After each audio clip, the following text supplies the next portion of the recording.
Place your burdens inside my body, and your sadness between my hands. Sacrifice your anguish to my blood, where I'll listen for heaven's footfalls across our doorpane. I cut my only diamond flower in your mother's sanctified image, entitled, Elevators Are Brilliant Buildings. Baby Samo, I hope that me and your daddy were in love the second we made you, and that he didn't want to pull out as much as I wanted him to disappear inside of the yellow voids that glimmer in the back of my eyes. He was what love is when you're lost for words at the sight of dead gods, and how it feels to tremble outside of your own flesh in the purest ecstasy. There was a moment where he baptized me in Hennessy and hypnotic, and I soared to this height he led me to with his hands covering all of my eyes, and it was fine. My mama said he smelled akin to the man she wanted my father to be in 1989, the odor of a black man child on the run from his responsibilities to himself. But I caught him, and I held on to him until he felt the haunting weight of being needed, of being loved, of being...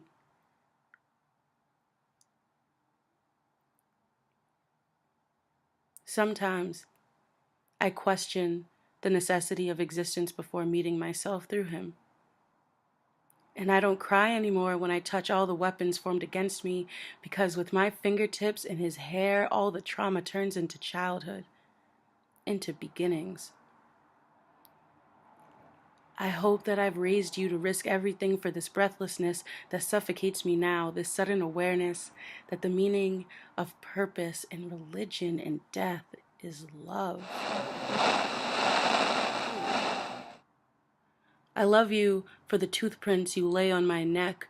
That pain still awakens these moans for you. I love you enough to kneel and bathe you slowly, tenderly, hoping that to me your soul will call out to, I love you.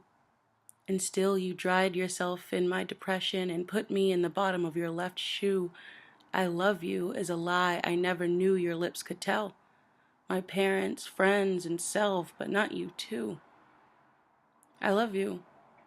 Even now, as your voice slips away from me, I must make it easy to leave me. Do I love you? Were my favorite thing, and now there's nothing. And I am nothing but horny and helpless, and so I love you. And I just wish that mattered. Leave you speechless.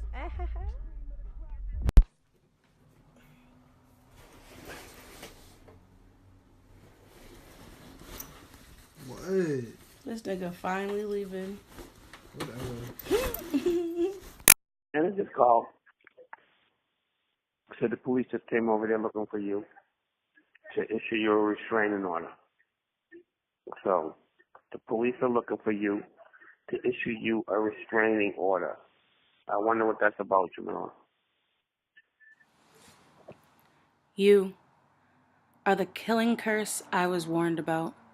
As I French kissed your crooked bottom teeth and stumbled through your violent tantrums, stomping on my grandmother's chrysanthemums, ruminating in waves of sands that count the hours. I was eager to renounce the most sacred folds of my flesh and sew my lips into your commitment because you said that I was beautiful on the outside too. Maybe I was too willing to lend you the anxieties that crease themselves into the edges of my smile, hoping your heart would be empty enough to hold me softly. You were supposed to love me more. You were supposed to love me more than the exes whose fables I regurgitated at your feet with archaic flames still blistering the heels of my hands. I led you deeper into who I am,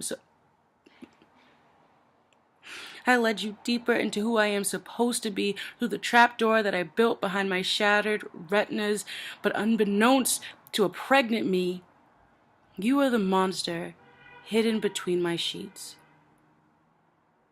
The avacadabra inscribed in the margins of the Bible. The high fever embedded in the early miscarriage you caused.